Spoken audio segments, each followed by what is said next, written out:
The winter air in Boston, Massachusetts was crisp, and while silence enveloped the city, only the Walker family mansion across the street was wrapped in warm light.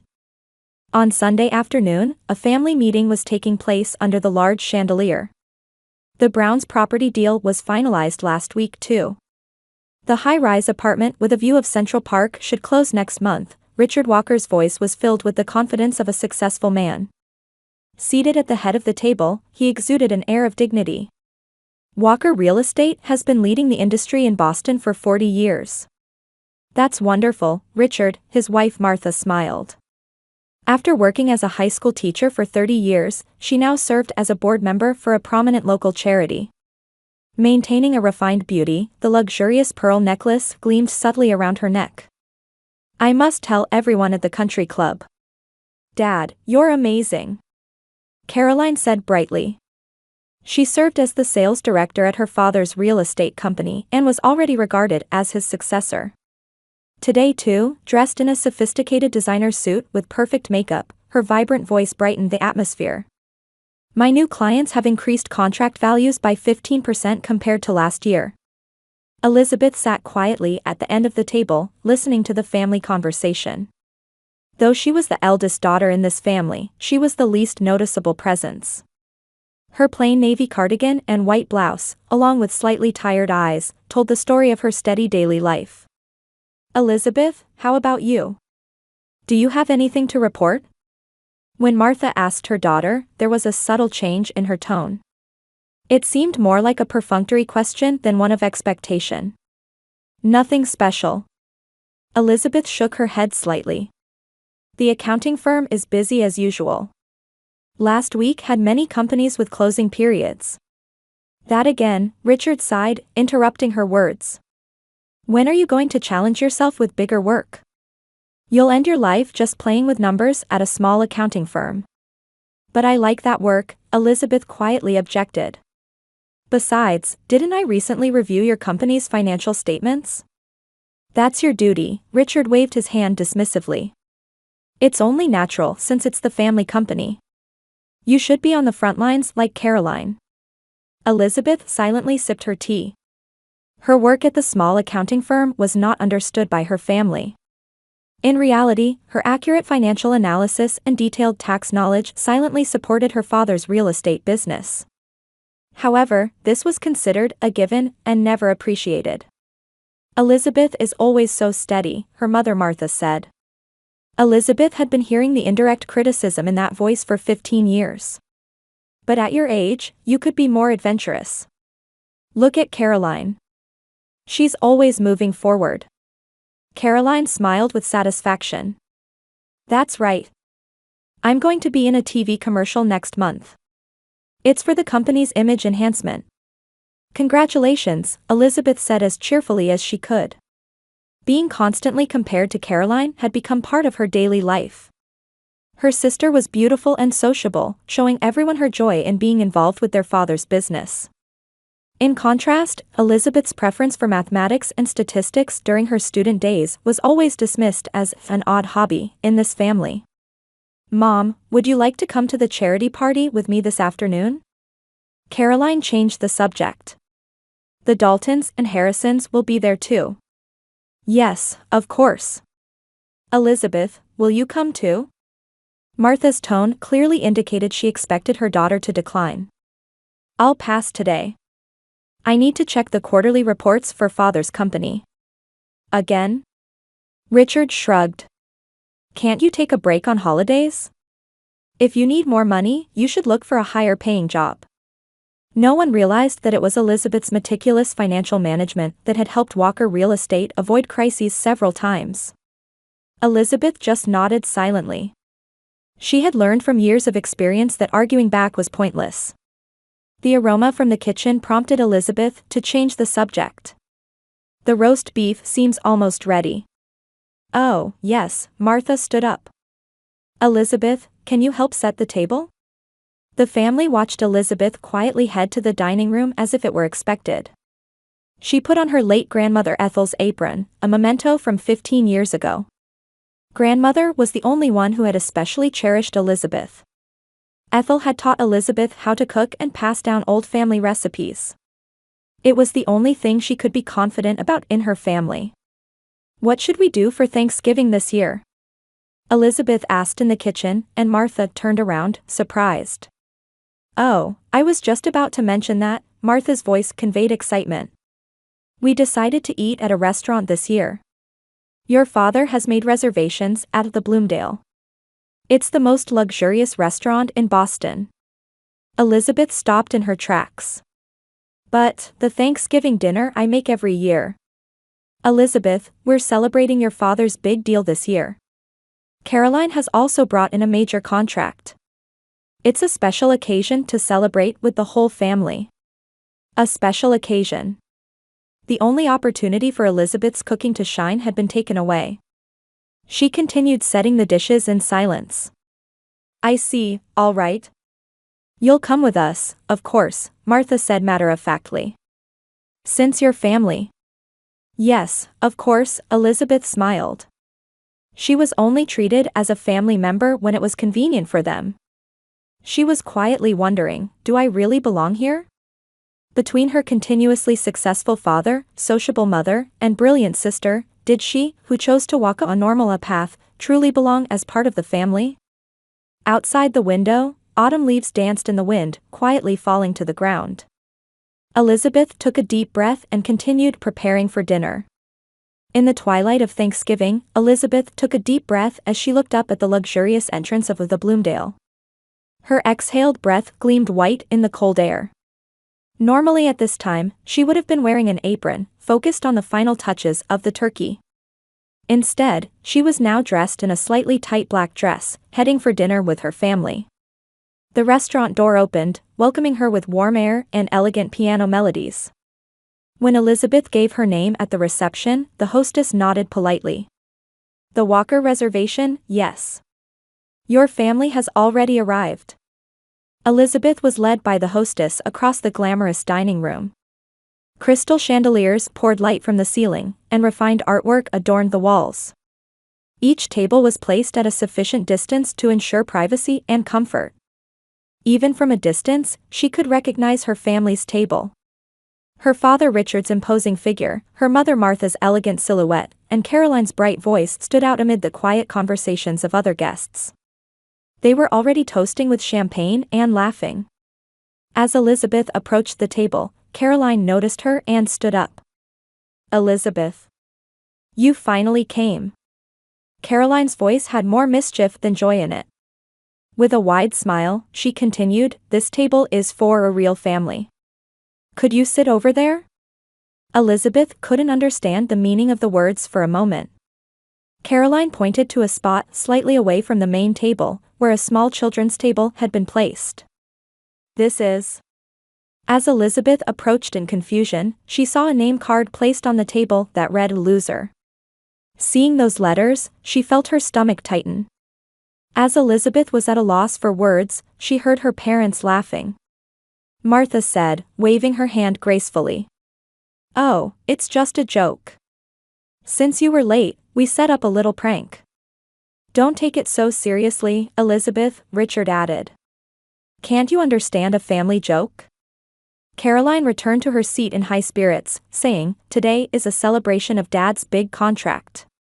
Let's all have a good time." Elizabeth felt her cheeks growing hot. Curious glances from surrounding tables were directed at her stranded figure. She raised her face, trying to maintain as much dignity as possible. "Of course, I know it's a joke," Elizabeth said quietly. She slipped the name card from the small table into her pocket and headed toward the family table. However, the seat prepared for her was at the corner of the table, facing almost directly into the server's pathway.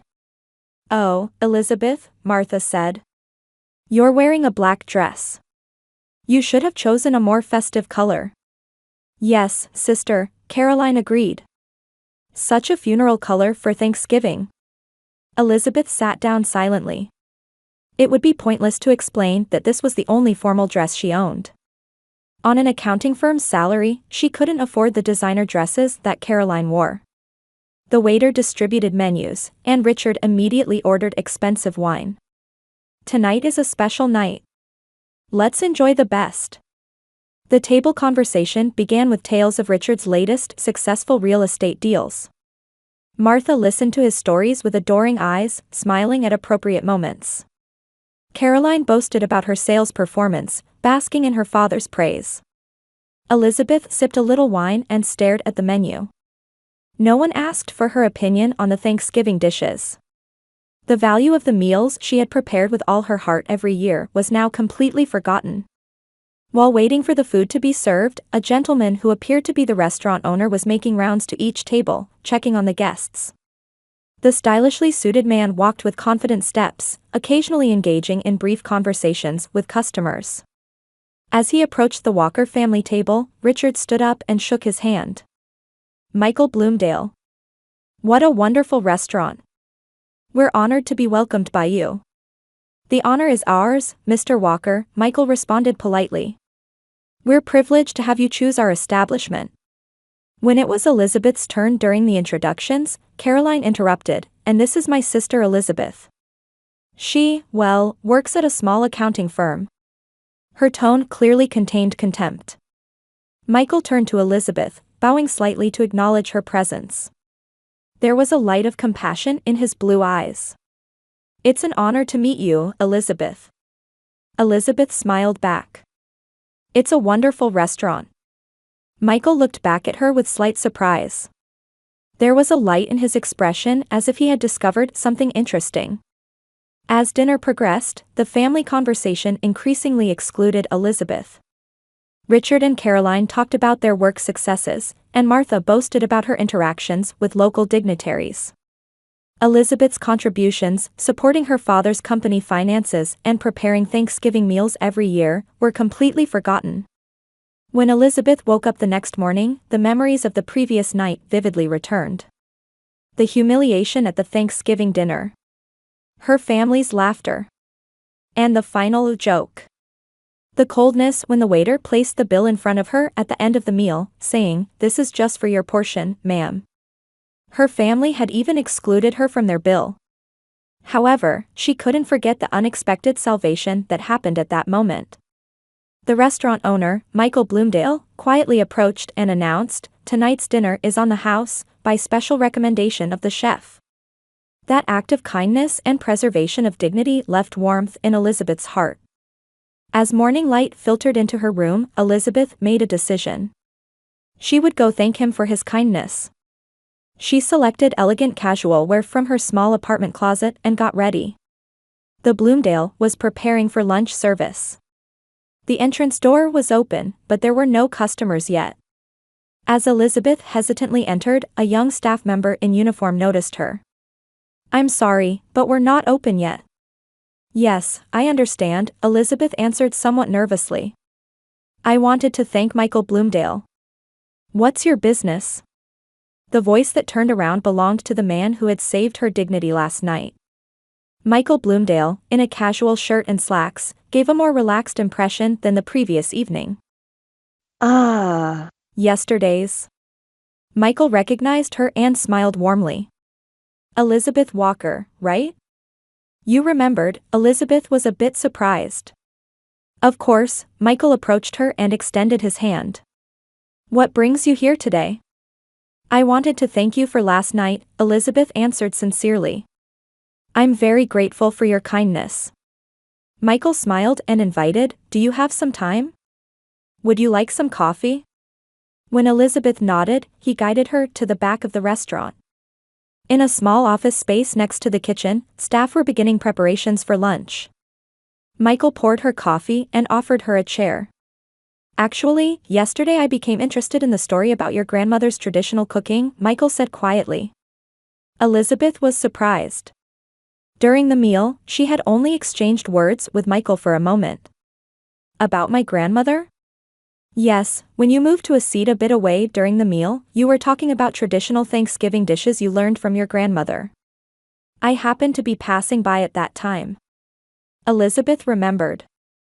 During dinner, on her way to the restroom alone, she had been approached by an elderly couple at the next table. The conversation turned to Thanksgiving, and she had talked a little about the special recipes she learned from her grandmother Ethel. After hearing that, I became very interested, Michael continued. Actually, we're considering a new concept at the Bloomdale. We want to offer authentic American traditional cuisine, not just high-end French food. Elizabeth nodded in surprise. That's a wonderful idea. Could you tell me more about those dishes? After a moment's hesitation, Elizabeth began talking about the recipes inherited from her grandmother Ethel. The special herb stuffing for turkey, the secret ingredient in cranberry sauce, and the sweet potato casserole recipe that had been passed down for generations. As she spoke, her eyes began to shine, and passion seeped into her normally restrained tone. Michael listened intently, occasionally asking questions. That's wonderful, he said.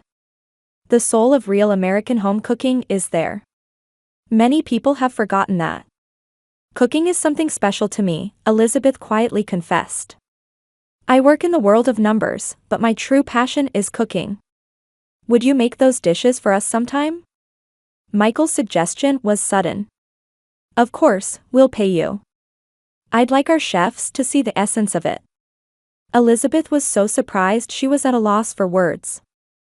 I am not a professional. That's precisely why it's valuable, Michael said eagerly. Restaurant chefs may have perfect technique, but many haven't experienced the taste of home, real tradition. Elizabeth thought it over. Remembering yesterday's humiliation, perhaps it was time to start something that would take her out of her family's shadow. All right, she finally answered. I'll give it a try. The following Saturday morning, when the restaurant was closed, Elizabeth stood in the spacious kitchen of the Bloomdale. Under the watchful eyes of Michael and the restaurant's head chef Antoine, Elizabeth began cooking as her grandmother had taught her. First, we apply herb butter not just to the outside of the turkey, but also to the inside, she explained. And for the stuffing, instead of regular breadcrumbs, we use cornbread and pecans. Antoine wore the skeptical expression typical of a French chef, but as the cooking progressed, his expression changed. The aroma filling the kitchen was different from the sophisticated French scents, it was something nostalgic and heartwarming. When they tasted the completed dishes, the chefs fell silent. Antoine was the first to speak. This is unexpected. Though technically simple, it has such a complex flavor. There's something here we've forgotten. Michael smiled with satisfaction. Elizabeth, your cooking has soul. This is exactly what we've been looking for. He stood up from his chair and took Elizabeth's hand. I want to start a weekend-only, traditional American home cooking special menu out of the Bloomdale. Elizabeth, I want you to join us as the head chef. Elizabeth was stunned. But I'm not a professional. And I have my accounting job on weekdays. Weekends only would be fine, Michael said eagerly. Your recipes, your cooking with soul. I want to offer that to our guests. Elizabeth took a deep breath. This was a big change, a challenge that would take her out of her safe daily routine. But she was now feeling something she hadn't felt until yesterday, possibility. All right, she finally answered. I'll take on the challenge. Delight spread across Michael's face. Wonderful. Let's start preparations next week. As Elizabeth left the restaurant, her steps were light. On her way back to her apartment, she considered what to do about her accounting work at her father's company and the monthly family meetings. Elizabeth was, for the first time, feeling the possibility of her choices taking a path different from her family's expectations. Remembering Michael Bloomdale's kind blue eyes and the value he found in her cooking, Elizabeth's heart filled with warmth. For the first time, someone had found true value in her, who had long been an invisible presence in her family. Before opening her apartment door, Elizabeth's smartphone rang. Looking at the screen, it was a message from her father. Is the financial report for next week ready? Elizabeth took a deep breath. Yes, I'm preparing it, she replied, while a new determination was sprouting in her heart. A year had passed since Elizabeth began her weekend work at the Bloomdale. Her life had changed in ways she could never have imagined. The weekend limited menu named Elizabeth's Home Cooking Evening had become more popular than expected. Guests who initially came out of mere curiosity were charmed by the taste of her heartfelt cooking and became repeat customers. The simple flavors passed down from her grandmother, combined with Elizabeth's creativity, had captured the hearts of people seeking authentic taste. She hadn't quit her job at the accounting firm, but Elizabeth gradually shifted her work balance toward the restaurant. And most significant was the courageous decision she made: she quit doing the accounting for her father's company. "I will no longer be an invisible presence. I will work in a place where my value is understood." No one took those words she told her family seriously. Richard laughed off her decision as a joke, and Martha sighed, saying, "She'll be back soon." Only Caroline showed some signs of agitation, but quickly dismissed it with, "Sister, self-realization is important too." They didn't understand the true meaning. They couldn't imagine how much Walker Real Estate's financial foundation would be shaken by Elizabeth's departure. As winter turned to spring and summer passed, the first yellow warning light illuminated for Walker Real Estate. It was a notice from the tax office. There were deficiencies in the past 3 years' returns, and they would be audited. Ridiculous. Richard was furious. "Our company's finances are perfect." However, the new accountant hired by Caroline after Elizabeth left did not possess her meticulousness and expertise. They had overlooked the complex tax items that Elizabeth had processed with the utmost care every year. One early autumn day, as Elizabeth was devising a new menu for the restaurant, her smartphone rang. It was a call from Martha. "Elizabeth, we need to talk." Martha's voice lacked its usual confidence. "Your father and Caroline say the company's financial situation is a bit difficult. We need your help." Elizabeth quietly answered, "Mom, I'm not coming back." "But your family," Martha's voice trembled. "Family helps each other, don't they?" Elizabeth smiled wryly. "Have you forgotten that I wasn't real family?" The call ended in heavy silence. After finishing work at the restaurant and returning to her apartment, Caroline was waiting in front of her door. Without her usual glamour, she wore a tired expression. "Sister, I want you to hear me out," Caroline said in an unusually humble voice. In the small living room of the apartment, Caroline revealed the facts. Walker Real Estate was on the verge of bankruptcy. As a result of the tax audit, they were facing a large additional tax assessment. Additionally, Caroline's glamorous image strategy had been costly and hadn't generated actual sales. "Dad got anxious and ventured into high-risk investments," Caroline said tearfully.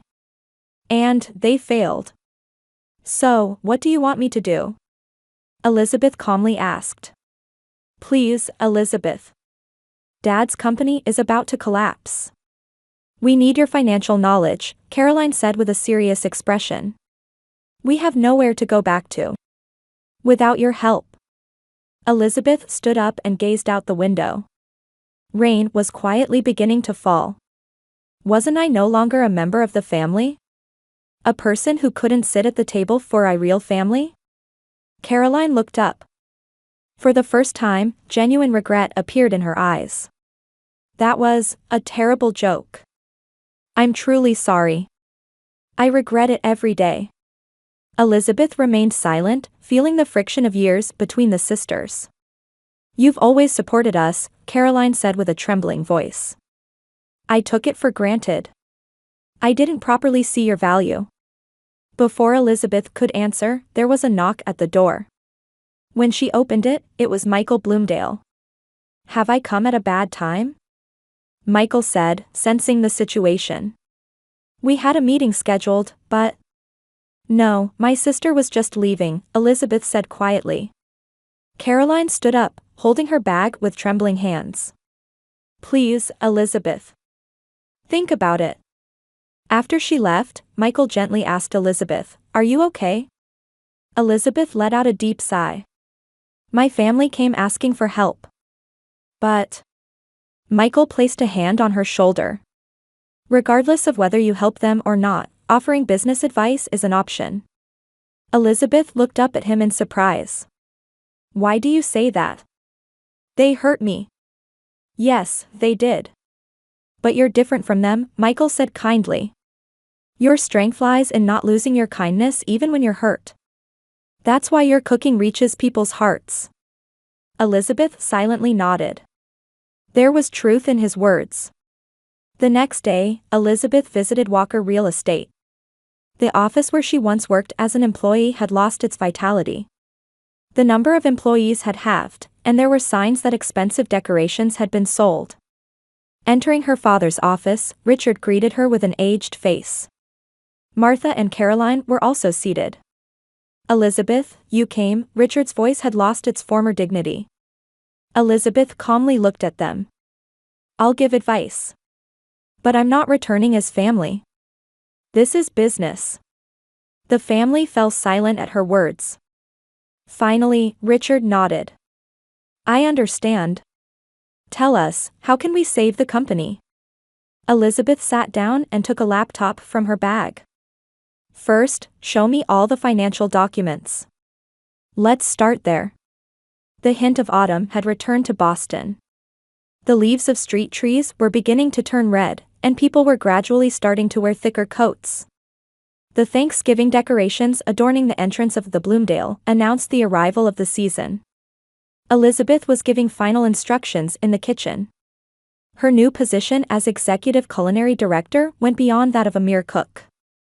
Over the past 2 years, her home cooking evening had expanded nationwide as Bloomdale Homestyle Tradition, with restaurants opening in 5 cities. "I'll handle tomorrow's Thanksgiving special," Elizabeth told the staff. Her voice carried confidence, and her demeanor exuded a calm dignity. Her formerly hesitant way of speaking had disappeared, and she had grown into a woman who knew her worth. "Elizabeth, can we talk for a moment?" Michael entered the kitchen. The kindness she received from him 2 years ago had developed into a deep relationship of trust. They were more than just business partners. In Michael's office, he showed her a special reservation list. "For tomorrow's Thanksgiving dinner, there's a reservation from the Walker family." Elizabeth nodded. With her guidance, Walker Real Estate had returned to stable management, albeit on a smaller scale. Richard had followed her financial analysis and adopted a more modest and sound management style. Caroline had also gone back to business school and was acquiring steady practical skills. "Have you prepared name cards for the table?" Elizabeth asked with a smile. Michael laughed at her joke and responded, "Should we prepare a special VIP table?" "No, a regular table is fine," Elizabeth answered quietly. "I want them to understand that real family is about respecting each other." The next day, Thanksgiving. The restaurant was fully booked from early on, and the staff was busy working. Elizabeth moved between the kitchen and dining area, occasionally enjoying conversations with guests. Her name was now featured in culinary magazines as Boston's guardian of traditional cuisine. At 6 p.m., the Walker family arrived. Elizabeth came out to the entrance herself to greet them. Richard and Martha had aged more than before, and Caroline was dressed in a subdued, elegant outfit. "Elizabeth," her father faced her. There was a sincerity in his eyes that had never been there before. "I'm truly proud of your success." "What a wonderful restaurant business," her mother added. "It was our mistake not to recognize your talent." Caroline hugged her sister. "I've learned so much from you, sis. What strength is, what true success is." Elizabeth smiled. She hadn't completely forgiven them, but her heart was healing. "Please, this way." She guided her family to an elegant table in the center of the restaurant. She remembered the humiliation 2 years ago when she herself was relegated to a children's table. But now, she was the star of this place. "I've prepared a special menu," Elizabeth quietly announced. "Grandmother's recipes, with just a bit of my own touch added." As the meal progressed, new conversations were born among the family. Richard frankly acknowledged his mistakes, and Martha spoke about her new activities supporting small local business owners. Caroline was passionately explaining a more honest approach in the real estate business. By the time dessert was served, Michael approached the table. He gently placed his hand on Elizabeth's shoulder and asked, "Are you enjoying yourselves?" "Wonderful food," Martha said with heartfelt gratitude. "We're proud of what you've built." Looking at Elizabeth, Michael quietly said, "You've taught us all something. A family doesn't need to be perfect. What's important is respecting and supporting each other." Elizabeth placed her hand on his. In her eyes were reflected a bitter past and a hopeful future. Families may fail, but true bonds are born from recognizing each other's value. She now understood this. Outside the window, snow had quietly begun to fall. The sense of a new season, a new beginning, gently embraced them.